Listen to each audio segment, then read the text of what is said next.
So, Happy New Year! Welcome to 2024.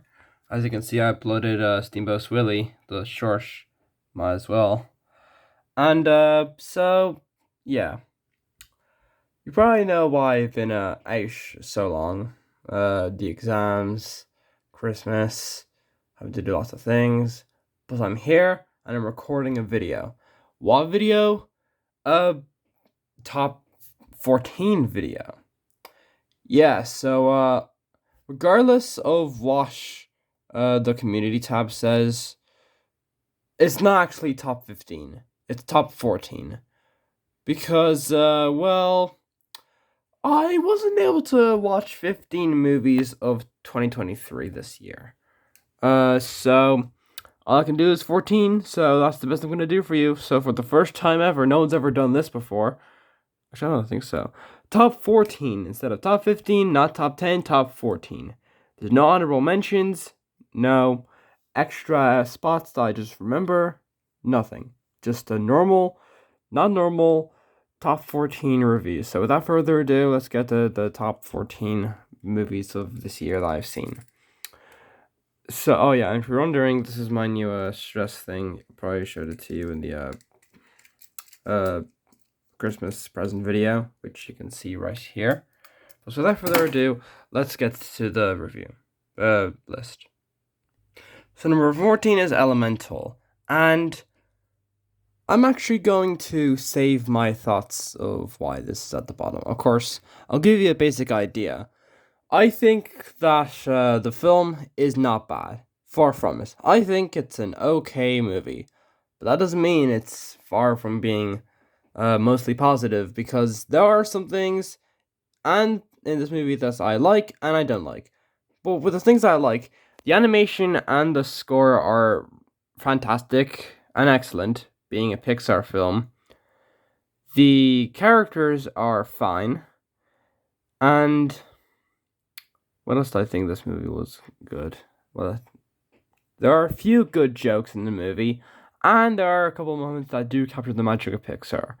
But as this is a 2020s Pixar film, and even though I like their new experimental era, that doesn't mean that's always positive, because as it is, it's the experimental era.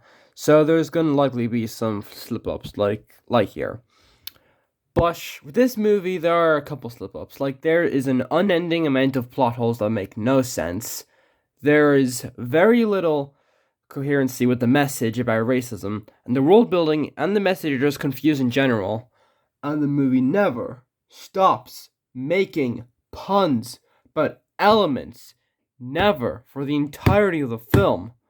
And in case you're wondering what happened to the Elemental video, yeah, it's gonna have to wait, because there's so much to talk about in so little time. So I'm gonna do a dumb thing, and I'm gonna extend this all the way to December of this year. Why? Because I want you to hate me. But in all seriousness, the script is just getting way too long, so I figured it would be better for me to postpone the video until December. So that way, I can perfectly work on the script without having to rush anything. So I can go through the movie scene by scene without having to miss out on anything. And I'll make sure to watch the film enough times to know that I haven't missed anything. So without further ado, let's continue with the list. So yeah, I give this movie a 6.5. At number 13, Chicken Run Dawn of the Nugget, which I just watched a couple hours ago as I'm recording this. So, yeah, this movie is good, but that doesn't mean that's great, because there are problems. I was scared that this film was just going to be the same problem with other movies, sequels that I don't think are great, like Airplane 2, Home Alone 2, Die Hard 2, where they just repeat too much from the original and it doesn't have a personality of its own. But thankfully, it didn't happen with this movie, as instead of them having to break, the title. But that doesn't mean that's perfect, because there are some problems. Like, I don't know why Mrs. Tweedy comes back as the villain. It would have been a lot more interesting if there was a new villain, because, yeah, it's interesting how she gets revenge, but again, how did she survive in the first? She literally got squished by a barn door and was turned to paste. Like, how is she still alive? That doesn't make any sense. And there are lots of easy ways to kill the main characters. Like, they have so many points where they can just get there, and the characters just aren't the same either. Like, I don't know. This is not against the new voice actress for Ginger, but she just doesn't fish. She sounds like way too airy. I don't know how to describe it, but I do prefer the original actress, and the whole thing about them getting rid of the original because she's too old. Yeah, I kind of agree. That's pretty dumb. Like, isn't the whole point is that it takes place a bit farther after the original? Isn't that the whole point? That they're getting older? Isn't that what aging is? Shouldn't they just have her be? Ah, forget it. But yeah. Over the animation's still pretty good. The comedy is hit or miss. I like the new characters, even if their Molly's friend Frizzle isn't in the film for that long. But I like Frizzle. She's a likable character. And the characters are likable. It's just that they're not the same. And they do feel a bit more generic. This film feels more generic. And it doesn't feel the most necessary. But I mean, it's interesting to see what happens after the original film. And I can kind of respect that. This movie is fun. I give it a 7. Number 12 is You're So Not Invited to My Bat Mitzvah. So, I think you could probably get why this film couldn't get to me. Because I'm not Jewish, I'm not a girl, and I'm not 13. But that doesn't mean that I don't like this film, because it is still very funny. Sometimes it is an Adam Sandler film, so I have to watch it because I like Adam Sandler. I like him when he does films that aren't entirely comedy. This film is an entirely comedy, and I do like that they cast a lot of actual Jewish actors to play the Jewish characters. That's a cool thing, and they are well performed. This is a very well acted movie, and the drama is very convincing. And it perfectly captures what it's like to be a 12, 13-year-old during this time. The complications of having to deal with things like this, and how simple plans can go very badly. But like I said, it is still a film that I couldn't get into because I'm not the proper person to be watching it. I'm I'm Christian, and I am far beyond the age of when bar mitzvahs are meant to happen, which I think is like 12, 13, or, okay, 12. So does that mean the characters are 11? Oh, that's weird. Anyways, so yeah, the film, it's fine. It's harmless, sort of, probably. It is still an Adam Sandler movie, but, I still think it's a fine movie. I like it. There are some cringe moments, and moments I think that make the characters more unlikable than likable. But I guess that's the point. It's a harmless movie that's just trying to paint a realistic picture of what it's like to be a girl around this time, a Jewish girl, having to prepare for your bat mitzvah and stuff like that. Also, it's kind of hard to get into this film when they use Jewish phrases throughout the entire thing. I'm not being anti-Semitic. I'm just saying this is a film I couldn't get into. It's not like Turning Red, where despite the film being made towards a different audience, I could still get enjoyment out of it. This was a little bit harder too.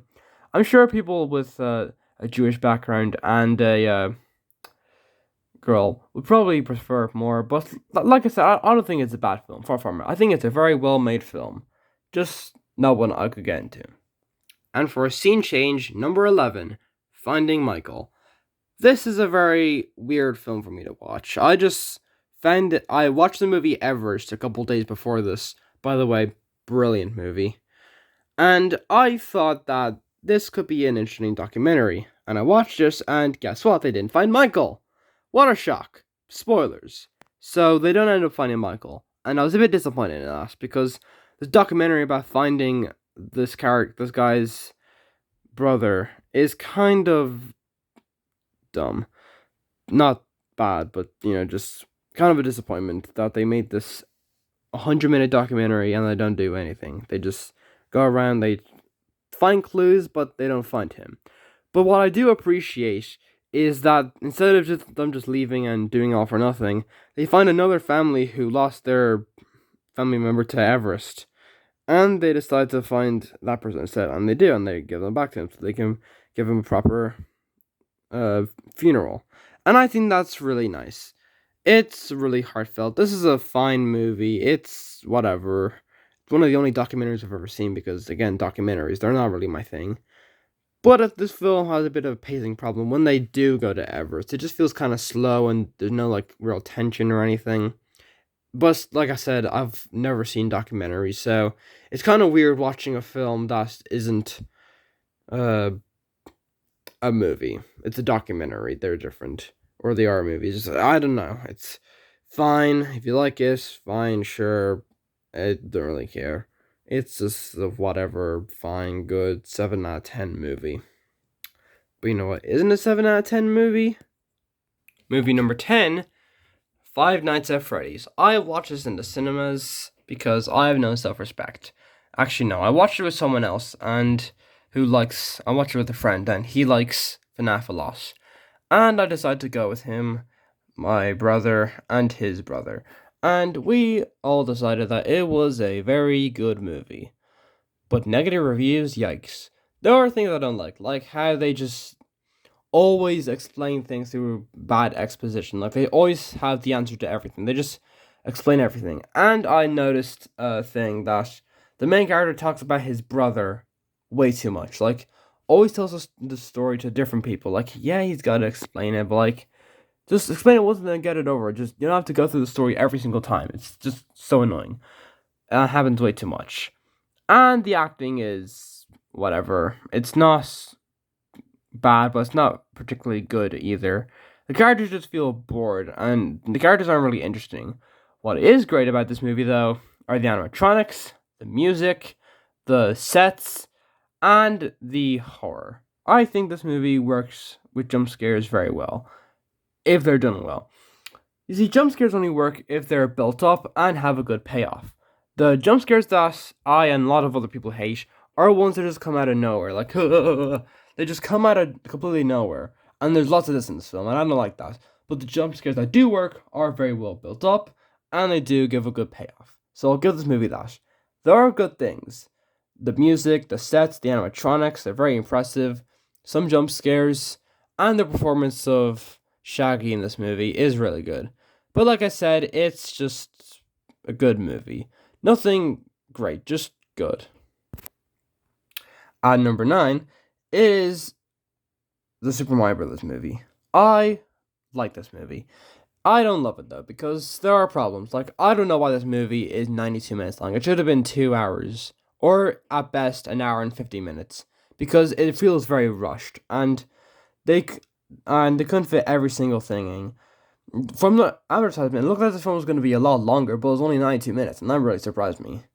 But then again, animated films can be longer than 90 minutes because it lose the children's attention. Oh no! Even though Spider-Verse is an hour, 2 hours and 20 minutes, or Sing is 1 hour and 47 minutes, and Sing 2 is an hour and 49 minutes, and Cars is an hour and 56. Okay, I'm gonna stop. This is a whole video where I talked about long animated films. It's very outdated, but just watch this. You'll probably get something more. But yeah, the pacing is very not well done, and it goes way too fast. The pacing is a big problem, and I like how there's lots of references, but maybe it depends too much on the references. And yeah, the whole thing about the music, the non Mario music, that's a big problem. I don't like it either. It has nothing to do with the thing, and I prefer when they have the actual, like, composed score from the games, and they do have that in this movie. Like, there is that in the end credits, and I do appreciate that. And yeah, Chris Pratt performance, it's fine. It's whatever. It's not really that interesting, but like, it could have been way worse. You could have done an Italian accent. I actually think that's better that they didn't do Italian accents, because it would get very annoying very quick if they just did the Italian accent. They had the whole movie. Yahoo! But I'm glad they didn't do that. Do something different, something unique, something not what they could have done. Toad, I don't like Toad. Jack Black and Charlie Day are great as Bowser and Luigi, obviously. And Seth Rogen is pretty good as well. There's good things in this movie. I like Illumination when they're good. Obviously, when they're bad, yikes. But I like this movie. It is a very well-made movie, but I think it should have beat Lion King as highest-grossing film ever made, because The Lion King 2019 is a live-action remake. It's not an animated film. Apparently, it's not an animated film according to Wikipedia, so it shouldn't even be here. But no, it's a live-action remake, so Lion King 2019, it sucks. I hate it. But let's not talk about it. Let's talk about good movies. That's the whole point, right? Talk about good films. Let's talk about good films. The good films. I like good films. Don't you like good films? I like good films. Good film. Good film. At number 8 is Nimona, the film that I was so mad that got cancelled because of the homophobic Disney, but then was brought back by Netflix, and I was disappointed by the textures. But before we get to the textures of the animation, let's talk about some other things, like the music. It's pretty fire. The characters are very likable and complex, and it's well acted, and the tone is really good. Like, I love how it has sometimes really comedic and other times really dark. It balances them out really well. I like how it balances them out. It balances them out great. But the one problem I have with the movie is some parts of the animation. I'm not blaming this on the animators themselves. They did a fantastic job having to do this in 2 different studios. But that's the thing. The 2 different studios. You can tell that the main parts, like the whole animating of the characters, the animation itself was done by Blue Sky, but the finishing touches, like the textures and the lighting, was most likely done by the other animation studio. And I think they just stopped halfway because the textures and the lighting in this movie is very, very bad, and it's very noticeable throughout the entire film. It's lighted very well in the dark scenes. It works there. There are some cool visuals in this movie. But like I said, then the light scenes, it's very noticeable that this film was made between the 2 different companies.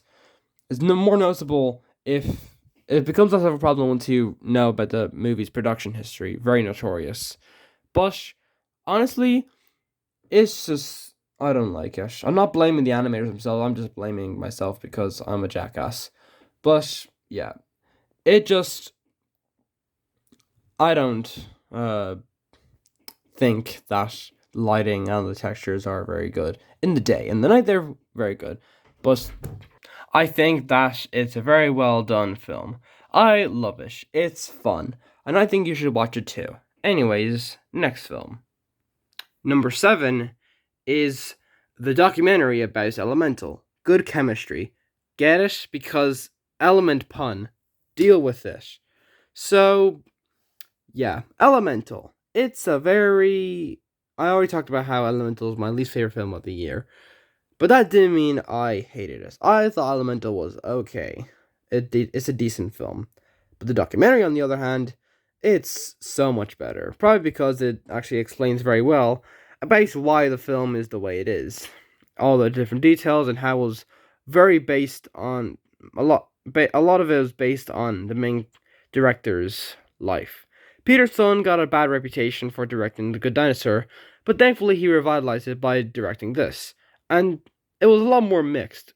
See, Good Dinosaur, everyone hated it, except for me. I give it a 6.5. It's not a good movie, but it's fine. But Elemental, I also give it a 6.5. I just think Peter Sohn is not good at directing films.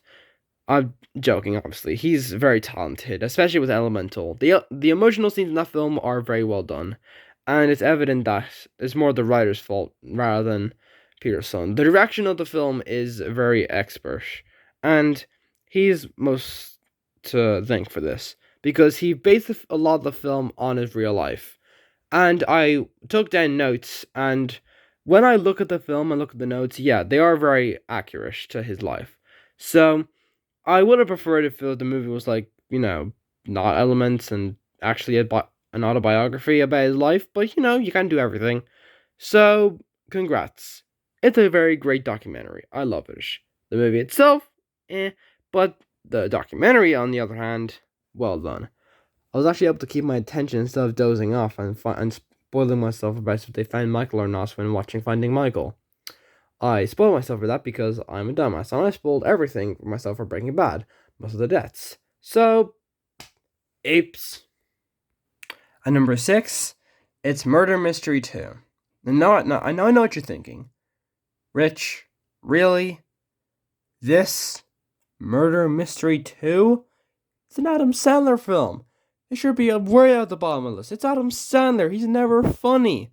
The movie is dumb. It's dumb, shut up. This movie is hysterical. It's so funny. And it's not just that, it's very well acted, and the action is very expertly done as well. Like, the action in this movie is really good.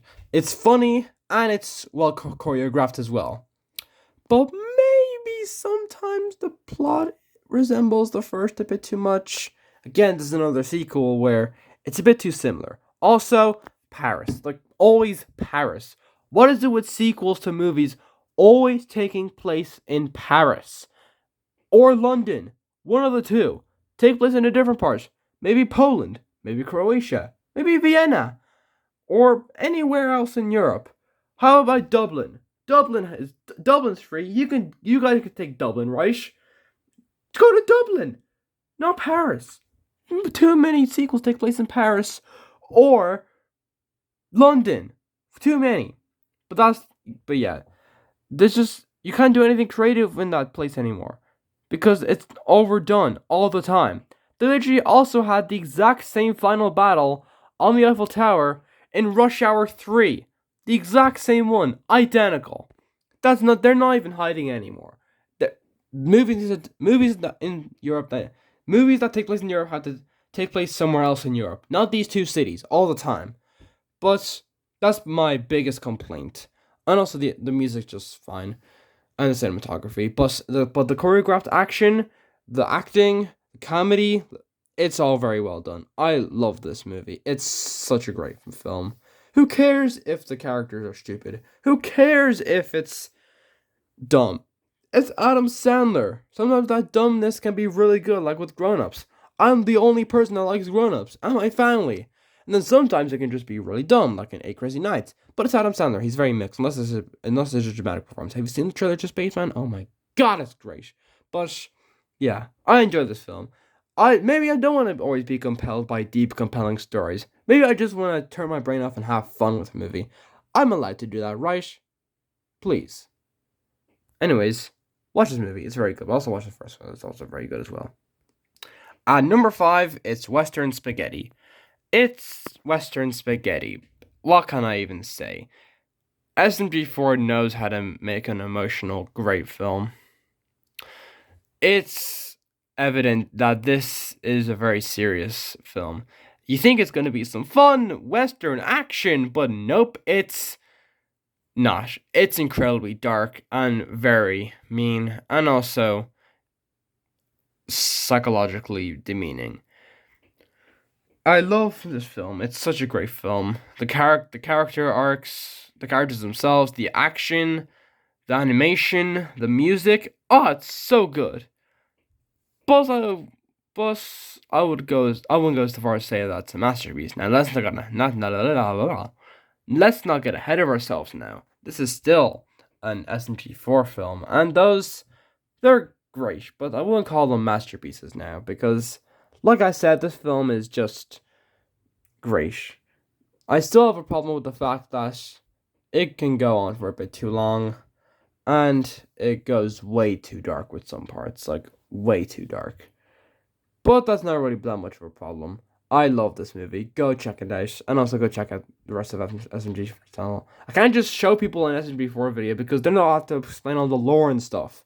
So it's better to just watch the Mario Does Things episodes. Those are certified bangers. And number 4 is a very unlikely film. Mission Impossible Dead Reckoning Part 1. I think that the Mission Impossible movies are movies. The first 3 are not very good. I just spat on the thing. There are so many different tones of different directors and actors. It's just way too unfocused to be a Mission Impossible trilogy. But as soon as the 4th film came out, they were like, okay, let's actually start trying. Because Mission Impossible 4 is awesome. Mission Impossible 5 is also awesome. but they do noticeably get much more intense and dramatic as they go on, with Fallout being the most intense. But man, Fallout ain't got nothing on this movie. Holy hell, is this film intense. I was on the edge of my seat throughout most of it, because of how intense and captivating this film is.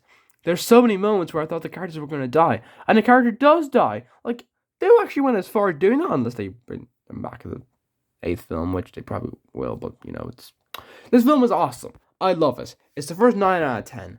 It's, like, such a fantastic movie. So expertly done. So fast-paced. For being nearly 3 hours long, it never loses my attention, because the whole film is just cool action scenes and intense and carefully thought out choreography. That's that Tom Cruise gives an okay performance.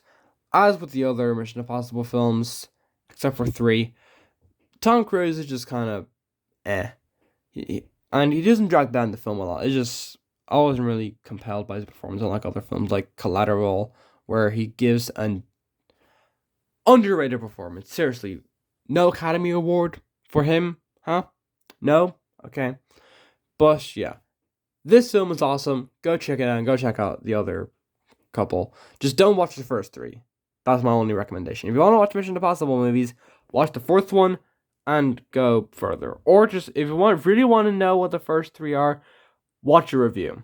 Or just read the plot synopsis on Wikipedia. Then you'll know, and then you can just watch the 4th film onwards. Because, like I said, this film is awesome. Go watch it. And the other, and 4, 5, and 6 as well. Number 3 is Oppenheimer.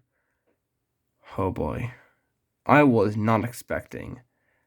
I knew this film was going to be great. But it shook me and shocked me to my core. I was on the edge of my seat throughout most of the film. For 3 hours, I was absolutely soul-crushed by how unexpertly done this film is. It's Christopher Nolan. He's a great director. But the only film that I watched from him that made me this compelled, this horrified, words cannot describe this film. Or maybe I'm dumb and I can't think of words myself. Since Inception. 13 years ago. I mean, Interstellar is also a great film as well. But like, Oppenheimer, man. This film is just out of this world. I didn't know movies could be this fantastic until I saw this. That said, there are still problems. Like, the whole beginning bit of him at school is kind of boring. It doesn't really relate to the film that much.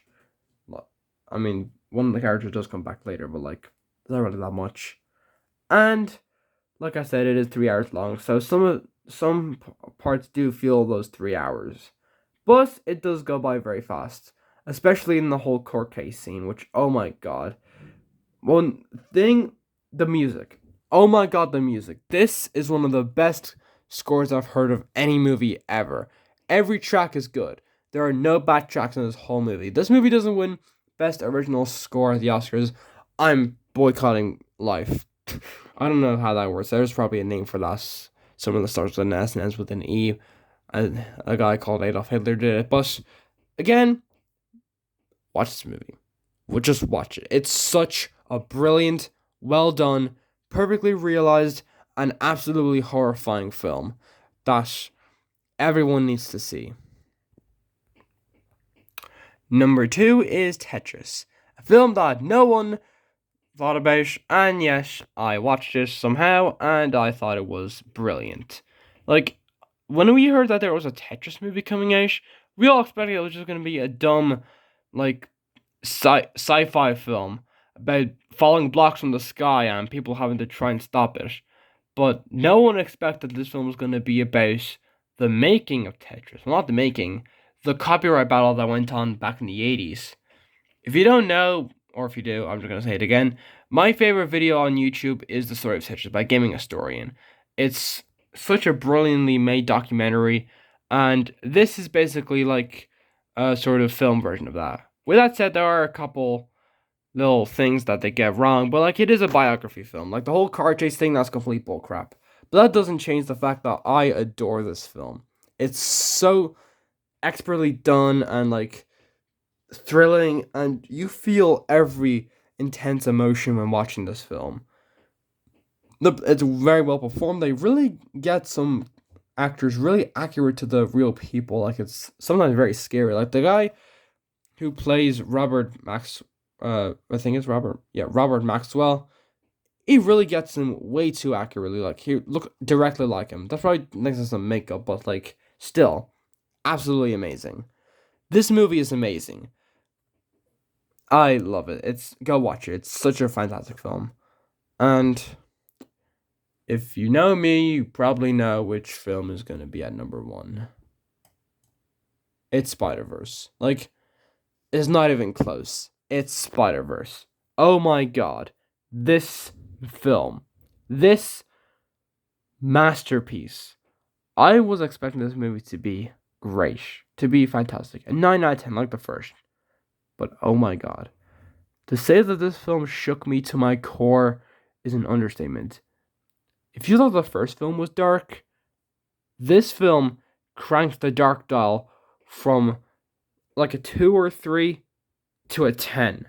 Because this movie is so dark. There's so many themes about having to deal with grief, having to accept the fact that you're maybe a glitch, how existential it is, how compelling it is to see Miles trying to figure out if he's worth it as a Spider-Man, if he should tell people, if he should tell his parents. The whole second half of the movie is so dark and so compelling and so perplexing, but yet it's so thrilling and expertly and carefully constructed. The animation is the best of any film I've seen in existence. The way they're able to combine so many different styles of animation into one film is mind-blowing. This is a mind-blowing film. This film shouldn't even exist, and yet it does, and I love it. It is such a perfect film.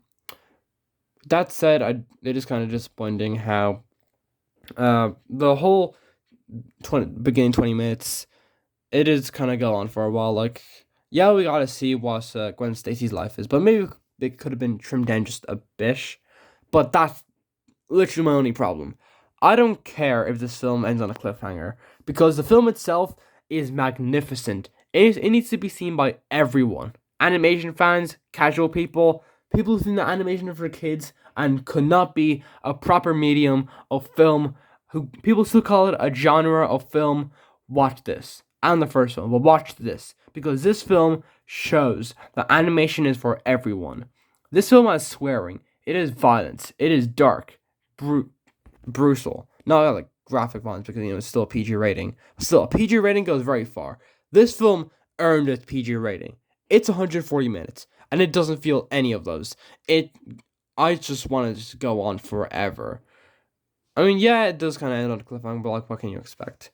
But this film is a 10 out of 10 masterpiece. It's my favorite film of 2023. It's one of the best films I've ever seen in my life. Just go watch it. I mean, I don't like how Fuller and Chris Miller have now have controversy because of their whole dealing behind the scenes, but that's not important. What's important, Beyond the Spider-Verse is going to be the best movie ever made, I think. Because if Spider-Verse 1 was amazing, and this film was nearly perfect, then Beyond is going to be an out of this world experience. It's going to be like the Return of the King of the Spider-Verse movies. It's going to shock you. It will surprise you. It will destroy you, just like this film did for me. Spider-Verse number 2, the best film I've ever seen of this year. And with that, that's my list. Overall, 2023 was a fantastic year for films. Yeah, there were a few slip-ups, and there are bad films out there. I just didn't watch them because, I care about quality. And I did watch a lot of bad films this year, but they weren't from 2023. But that doesn't matter. What matters is that cinema is back up. There are tons of films that have come out recently that people are loving. Animation is going through a resurgence.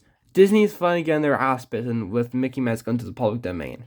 2024, with all the films being pushed back from the previous year, being pushed into this year, I can definitely say for certain that 2024 is going to be a banger year for films.